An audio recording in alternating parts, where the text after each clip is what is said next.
Hola, bienvenidos a mi canal. Hoy quiero compartir con ustedes una historia que me ha impactado profundamente, una que cambió mi forma de ver la vida y el propósito que todos podemos tener. No se trata de algo que leí en un libro moderno ni de una película épica, sino de un relato que viene de tiempos antiguos, de un hombre común como yo, como tú, que un día fue sorprendido por un llamado que lo llevó a vivir cosas extraordinarias. Me refiero a mi historia, la de Eliseo, un simple agricultor que se convirtió en profeta de Israel. Siéntense cómodos, porque esto va a ser un viaje largo, de unos 50 minutos, lleno de momentos que nos harán reflexionar sobre la fe, el poder y la obediencia. ¿Están listos? Vamos allá. Recuerdo ese día como si fuera ayer. No había nada especial en el aire, ningún presagio en el cielo, ni un sonido que me advirtiera de lo que estaba por venir.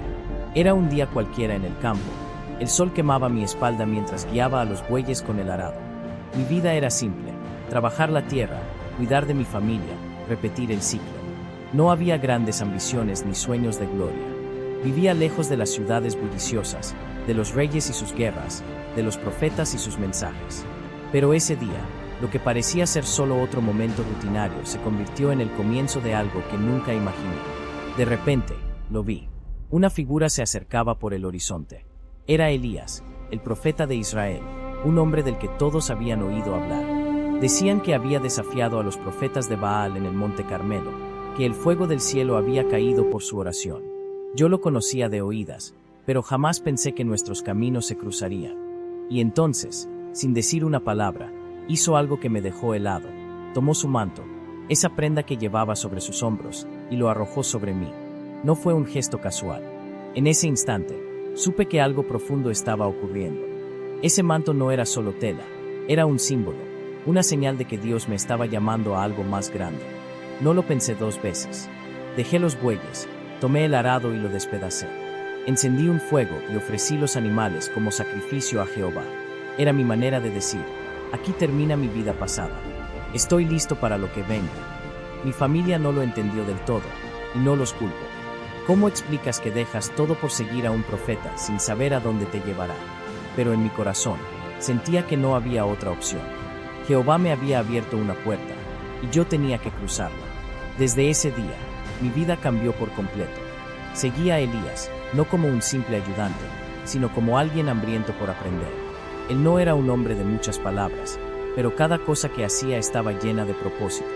Lo observaba en silencio, cómo oraba, cómo hablaba con Dios, cómo cargaba el peso de ser su mensajero en un pueblo que a veces lo rechazaba. Yo era un aprendiz, un estudiante de su fe, pero en el fondo me preguntaba: ¿estaré a la altura? ¿Podré algún día llenar los zapatos de un hombre como él? Pasaron días, semanas, tal vez meses. Cada paso a su lado me acercaba a algo que no podía descifrar del todo. Hasta que un día, mientras caminábamos, Elías me miró y dijo algo que nunca olvidaré: Jehová me va a llevar hoy. Sus palabras resonaron en mi mente como un trueno. No era una despedida cualquiera. Él sabía que su tiempo en la tierra estaba terminando. Y yo sabía que lo que venía después sería el momento más importante de mi vida. Caminamos juntos hacia Betel, luego a Jericó, y finalmente al río Jordán. En cada parada, otros profetas se me acercaban y me decían: ¿sabes que Jehová va a quitarte a tu maestro hoy? Yo asentía y les decía: sí, lo sé. Callad. No quería distracciones. Mi corazón estaba fijo en lo que estaba por suceder. Cuando llegamos al Jordán, Elías hizo algo increíble. Tomó su manto, lo enrolló y golpeó las aguas. El río se abrió en dos, y cruzamos sobre tierra seca. Fue como ver el poder de Dios frente a mis ojos, y mi deseo de recibir esa misma fuerza crecía con cada segundo. Al otro lado del río, Elías se detuvo y me miró fijamente. «Pide lo que quieras que haga por ti antes de que sea tomado», me dijo. No lo dudé. «Te ruego que una doble porción de tu espíritu sea sobre mí», respondí. Sabía que no podía seguir sus pasos con mis propias fuerzas. Necesitaba algo más, algo divino. Él me miró con calma y dijo: «Cosa difícil has pedido. Si me ves cuando sea tomado, te será concedido. Si no, no lo será». Mi corazón latía con fuerza. Y entonces, de repente, ocurrió. Un carro de fuego tirado por caballos de fuego apareció entre nosotros. Vi a Elías ser elevado al cielo en un torbellino. Grité con todo mi ser: Padre mío, carro de Israel y su gente de a caballo». Y luego, se fue. El silencio era ensordecedor. Miré al suelo y allí estaba su manto, el mismo que había puesto sobre mí al principio. Lo tomé con manos temblorosas, sabiendo que ahora todo dependía de mí. Me acerqué al Jordán, enrollé el manto como lo había visto hacer, y golpeé las aguas. ¿Dónde está el Dios de Elías?, exclamé. Y las aguas se dividieron otra vez. En ese momento supe que no estaba solo. Jehová estaba conmigo, y la doble porción que había pedido era mía. Mi vida nunca volvería a ser la misma. Con el manto de Elías en mis manos, regresé a Jericó. Los habitantes me recibieron con un problema. El agua está contaminada, y la tierra no produce. No dudé. Pedí una vasija nueva con sal, la arrojé al manantial y dije: así ha dicho Jehová, yo sané estas aguas. Desde ese día, el agua fue pura, y la ciudad prosperó. Fue mi primer milagro, una señal de que el poder de Dios estaba conmigo. Pero no todo fue fácil. Camino a Betel, un grupo de jóvenes se burló de mí, gritándome: calvo, sube. No era solo un insulto personal, estaban desafiando el poder de Dios que me había llamado. Invoqué a Jehová, y 2 osos salieron del bosque, atacando a 42 de ellos. No fue venganza, fue una lección. El pueblo necesitaba entender que lo sagrado no se toma a la ligera. Desde entonces, supieron que el Dios de Elías ahora obraba a través de mí. El tiempo pasó, y Jehová me usó en situaciones más grandes. Durante una guerra contra Moab, 3 reyes vinieron a mí porque su ejército se quedó sin agua en el desierto. Oré, y Dios llenó un valle con agua sin lluvia ni viento. Los moabitas, confundidos, pensaron que era sangre y cayeron en una trampa. Fue una victoria divina. Luego vinieron milagros más personales. Una viuda desesperada me pidió ayuda porque sus acreedores querían tomar a sus hijos. Le dije que llenara vasijas con el poco aceite que tenía, y el aceite no dejó de fluir hasta que todas estuvieron llenas. Vendió el aceite y salvó a su familia. Más tarde, una mujer sunamita que me hospedó recibió un hijo por promesa divina. Cuando ese niño murió años después, oré, y Dios lo resucitó. Cada milagro me mostraba que Jehová cuida tanto de las naciones como de los corazones rotos. La fama de estos milagros llegó lejos. Naamán, un general sirio con lepra, vino a mí buscando sanidad. Le dije que se lavara 7 veces en el Jordán. Al principio se enfureció, pero obedeció, y su piel quedó limpia. Reconoció que solo Jehová es Dios. Pero mi siervo Giesi, movido por la codicia, intentó sacar provecho, y la lepra cayó sobre él. Fue una lección dura sobre la pureza del servicio a Dios. Después, hice flotar un hacha perdida en el río y protegí a Israel de un ejército sirio cegándolos con el poder de Dios. En Samaria, durante una hambruna terrible, profeticé abundancia, y Jehová hizo huir a los sirios, dejando comida para todos. Cada evento me enseñó que no hay límite para lo que Dios puede hacer. Al final de mi vida, enfermo, di una última profecía al rey Joás sobre victorias contra Siria. Morí poco después, pero incluso en mi tumba, Dios obró. Un hombre muerto revivió al tocar mis huesos. Mi historia no es sobre mí, es sobre Jehová, el Dios que me llamó, me sostuvo y nunca falló. Conmigo, un simple agricultor. ¿Qué no hará contigo? Gracias por acompañarme. Nos vemos en el próximo video. Los días después de mi partida no fueron silenciosos como esperaba. La aldea, aquel rincón de colinas y pastos donde pasé mi vida, no volvió a ser la misma. El joven que golpeó el bastón contra la tierra 3 veces, un muchacho de mirada inquieta llamado Joram, no pudo dejar atrás mis palabras. Si hubieras dado más, habrías visto más. Esas palabras lo persiguieron como un eco que no se apaga, y aunque mi cuerpo descansaba bajo un montículo de piedras, el bastón que me había acompañado seguía vivo, cargado de un misterio que ni yo mismo entendí del todo en vida. Joram lo guardó en su casa, en una esquina junto al hogar, pero no pasó mucho tiempo antes de que los rumores empezaran a correr como el viento entre las ramas. La historia del hombre que revivió al tocar el bastón en mi tumba se extendió más allá de los límites de la aldea. Los pastores que lo vieron contaron cómo habían arrojado el cuerpo en su prisa por escapar de unos bandidos, y cómo, al instante, el hombre se levantó, tosiendo y con los ojos abiertos de par en par, como si el aliento le hubiera sido devuelto por una mano invisible. La gente empezó a acercarse a mi tumba, primero con cautela, luego con esperanza. Una madre trajo a su hija, que había caído enferma tras días de fiebre, y tocó la piedra que marcaba mi descanso con un trapo. Al amanecer, la niña estaba corriendo otra vez, riendo como si nada hubiera pasado. Un anciano con una pierna herida apoyó su mano en la tierra suelta, y al día siguiente caminaba sin renguear. No eran solo cuentos, algo seguía latiendo allí, algo que yo había llevado sin saberlo. Joram, al principio, no sabía qué hacer con todo esto. Era un joven de manos callosas, más acostumbrado a reparar cercas que a lidiar con multitudes. Pero la gente no lo dejaba en paz. Venían de aldeas vecinas, de caminos polvorientos que serpenteaban entre las colinas, trayendo ofrendas de pan, lana y hasta pequeñas figuras talladas en madera. Querían tocar el bastón, verlo con sus propios ojos, sentir esa chispa que decían que había cambiado vidas. Él lo sacaba a veces, sosteniéndolo con dedos temblorosos, pero no se atrevía a usarlo. No soy amos, murmuraba para sí mismo, mirando las marcas talladas que aún parecían moverse bajo la luz del fuego. Sin embargo, una noche, mientras el cielo se teñía de un rojo profundo, tomó una decisión. Había oído que un río cercano, uno que alimentaba 3 aldeas, se estaba secando. Los campos se agrietaban, las cabras apenas daban leche, y las familias empezaban a pelear por las pocas pozas que quedaban. Joram no quería ser un héroe, pero tampoco podía ignorar el sufrimiento. Se levantó antes del amanecer, envolvió el bastón en una tela vieja y caminó solo hacia el lecho del río. La corriente, que una vez había rugido con fuerza, ahora era un hilo triste entre las piedras.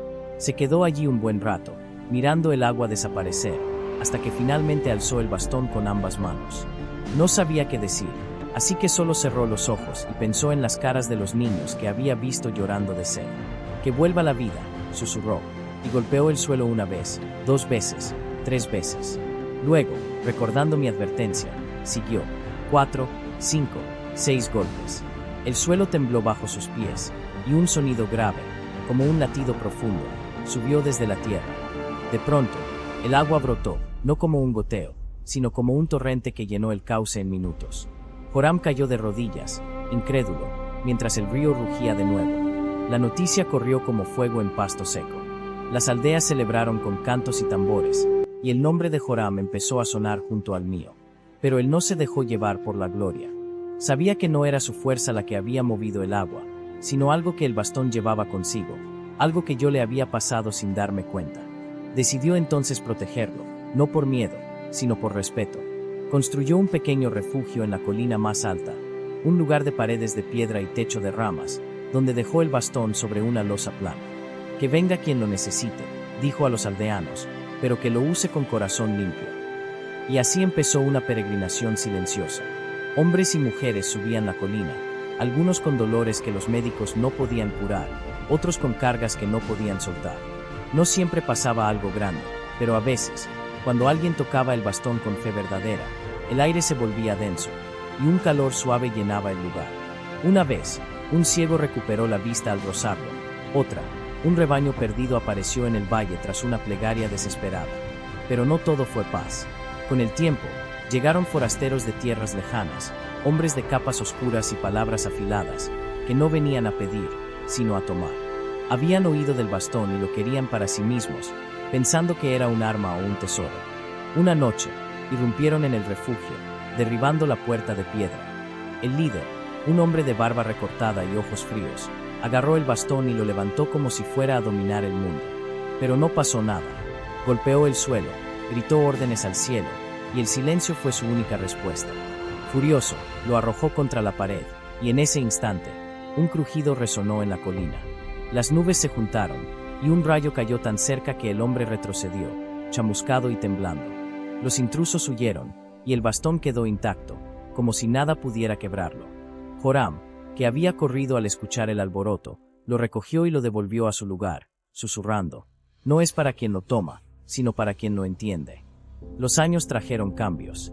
La aldea creció, los caminos se llenaron de viajeros, y el refugio en la colina se convirtió en algo más. Un sitio donde la gente no solo buscaba milagros, sino respuestas. Joram envejeció allí, con el pelo blanco y las manos nudosas, enseñando a los más jóvenes lo poco que había aprendido de mí, que el poder no está en la madera ni en las palabras, sino en lo que mueve el corazón. Una noche, bajo un cielo lleno de estrellas, sintió que su tiempo se acercaba. Subió al refugio por última vez, tocó el bastón con dedos débiles y dijo: «Que siga hablando». Murió al amanecer, y lo enterraron cerca de mi tumba, como si fuéramos guardianes de algo eterno. El bastón no se quedó quieto. Siguió en la colina, y con cada generación, alguien lo tomaba para enfrentar lo imposible. Una vez, una mujer lo usó para calmar una tormenta que amenazaba con arrasar los campos. Otra, un niño lo levantó para guiar a su aldea a un nuevo valle cuando el hambre los acechó. No siempre eran hazañas grandes, a veces, era solo una chispa de esperanza en un día oscuro. Pero siempre estaba ahí, un recordatorio de que lo que empezó conmigo, un pastor que no buscaba nada más que cuidar sus ovejas, no había terminado. Esto me hace pensar en lo que dejamos atrás, en cómo un paso pequeño puede convertirse en un río que no para de fluir. No sé cuánto durará el eco de esa vara tallada, pero sé que mientras alguien lo escuche, seguirá vivo. Cuando Joram cerró los ojos por última vez bajo aquel cielo estrellado, la colina donde descansaba el bastón no quedó en silencio. El refugio de piedra y ramas, ese lugar sencillo que él había construido con sus manos ásperas, se convirtió en algo más grande de lo que cualquiera hubiera imaginado. La aldea, que alguna vez fue solo un puñado de casas dispersas entre pastos y senderos de tierra, empezó a crecer como si el eco de lo que había comenzado conmigo, Amos, hubiera despertado algo en la gente. Los rumores del bastón tallado se extendieron más allá de las colinas, viajando por caminos de comerciantes, cruzando ríos anchos y llegando a pueblos donde mi nombre no era más que una sombra distante. Pero el bastón, ese pedazo de madera oscura con marcas que parecían danzar bajo la luz, seguía siendo el corazón de todo. Los años trajeron a una joven llamada Mara al refugio. Era hija de un tejedor, con el pelo trenzado y los ojos llenos de una curiosidad que no se apagaba. Había crecido escuchando las historias, el pastor que habló con el viento, el hombre que revivió en una tumba, el río que volvió a rugir por los golpes de Joram. Cuando su padre murió en una fiebre que barrió la aldea, Mara subió la colina con el corazón pesado, no buscando un milagro, sino respuestas. Tocó el bastón con dedos fríos, esperando sentir algo, pero solo encontró silencio. Sin embargo, no se rindió. Decidió quedarse allí, cuidando el refugio como Joram lo había hecho, barriendo las hojas que el viento arrastraba dentro, apilando piedras para reforzar las paredes. La gente empezó a llamarla la guardiana, y aunque al principio lo negó, con el tiempo aceptó que el bastón la había elegido de alguna manera.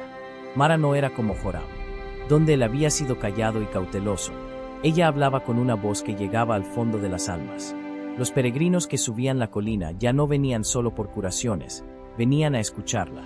Les contaba lo que había aprendido de las historias, como el bastón no era un tesoro para guardar, sino un puente hacia algo que todos llevaban dentro.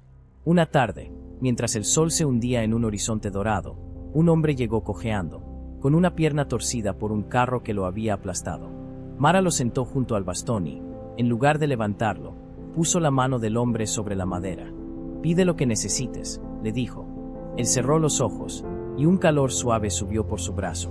Al día siguiente, caminaba sin dolor, y Mara sonrió, sabiendo que no había sido ella, sino algo que fluía a través de ellos. Pero el mundo no se quedó quieto. Con el crecimiento de las aldeas, llegaron tiempos de cambio. Los caminos se ensancharon, las carretas traían telas y especias de tierras lejanas, y con ellas vinieron hombres de mirada ambiciosa. Uno de ellos, un mercader llamado Tarik, oyó hablar del bastón y vio en él una oportunidad. No creía en sus poderes. Para él, era una reliquia que podía venderse a reyes o sacerdotes por montones de oro. Llegó a la colina con un grupo de hombres armados, sus capas ondeando como alas negras, y exigió a Mara que le entregara el bastón. Ella se plantó frente al refugio, pequeña pero firme, y dijo: «No es mío para darlo, ni tuyo para tomarlo». Tarik rió, pero cuando uno de sus hombres intentó entrar, un viento feroz sopló desde la nada, arrancando ramas y cegándolos con polvo. El bastón, que descansaba sobre la losa, no se movió ni un centímetro. Tarik se fue con las manos vacías, pero juró volver. La amenaza de Tarik no quedó en palabras. Meses después, regresó con más hombres y un carro lleno de herramientas para derribar el refugio. Mara, que había oído rumores de su plan, reunió a los aldeanos. No eran guerreros, eran pastores, tejedores, madres con niños en brazos. Pero subieron la colina con ella, rodeando el refugio como un muro vivo. Cuando Tarik llegó, vio sus rostros decididos y vaciló. Mara levantó el bastón por primera vez, no para golpear, sino para señalar el cielo. «Esto no es un juego», dijo, y un trueno retumbó tan fuerte que el suelo tembló. Los hombres de Tarik dejaron caer sus hachas y huyeron, pero él se quedó, mirando el bastón con una mezcla de miedo y codicia. Entonces, Mara hizo algo inesperado, lo invitó a tocarlo. «Si lo quieres tanto, ven y pruébalo», le dijo. Tarik dio un paso, puso su mano en la madera, y por un instante, sus ojos se abrieron como si viera algo que no podía nombrar. Luego retrocedió, pálido, y se marchó sin mirar atrás. Nadie supo qué sintió, pero nunca volvió. Ese día marcó un giro. La gente empezó a ver el refugio no solo como un lugar de maravillas, sino como un símbolo de algo que no podían robar ni destruir. Mara siguió cuidándolo, pero también enseñó a otros a subir la colina, a tocar el bastón, a buscar lo que necesitaban en sus propios corazones. Los años la fueron desgastando, su trenza se volvió gris, sus pasos más lentos. Una noche, mientras una tormenta rugía afuera, sintió que su tiempo se agotaba. Se sentó junto al bastón, lo acarició con dedos arrugados y susurró: «Que no se apague». Al amanecer, la encontraron allí, con una sonrisa tranquila, como si hubiera visto algo hermoso al partir. El bastón no quedó solo. Un muchacho llamado Eli, que había ayudado a Mara a traer agua y leña, tomó su lugar. Era flaco, con manos nerviosas, pero tenía una chispa en los ojos que recordaba a la de ella. Él no hablaba mucho, pero escuchaba. Bajo su cuidado, el refugio se llenó de niños que subían a jugar, de ancianos que contaban historias, de viajeros que dejaban flores secas como agradecimiento. Una vez, cuando un incendio amenazó con devorar los campos cercanos, Eli corrió con el bastón en la mano y lo clavó en la tierra seca. Pidió con voz temblorosa que el fuego se detuviera, y una lluvia llegó de la nada, apagando las llamas justo antes de que llegaran a las casas. Otra vez, cuando una plaga de langostas oscureció el cielo, levantó el bastón hacia las nubes, y un viento las arrastró lejos, dejando los cultivos intactos. Pero el mundo seguía girando. Con el tiempo, llegaron hombres de ciudades grandes, vestidos con túnicas bordadas y pergaminos bajo el brazo. No querían el bastón para venderlo, sino para estudiarlo. Decían que era un resto de un pasado perdido, una pieza para sus alas de piedra. Eli los escuchó, pero negó con la cabeza. «No es para enjaularlo», dijo. Ellos insistieron, ofreciendo monedas y promesas, pero cuando uno intentó llevárselo por la fuerza, el bastón se volvió tan pesado que no pudo levantarlo del suelo. Se fueron confundidos, escribiendo en sus pergaminos que había cosas que no podían explicarse. Los años se convirtieron en décadas. Eli envejeció, y otro tomó su lugar, luego otro, y otro. El refugio cambió. Las paredes se reforzaron con barro y piedra, el techo se cubrió con tejas, pero el bastón seguía allí, sobre la misma losa, intacto como el primer día. Las historias se multiplicaron.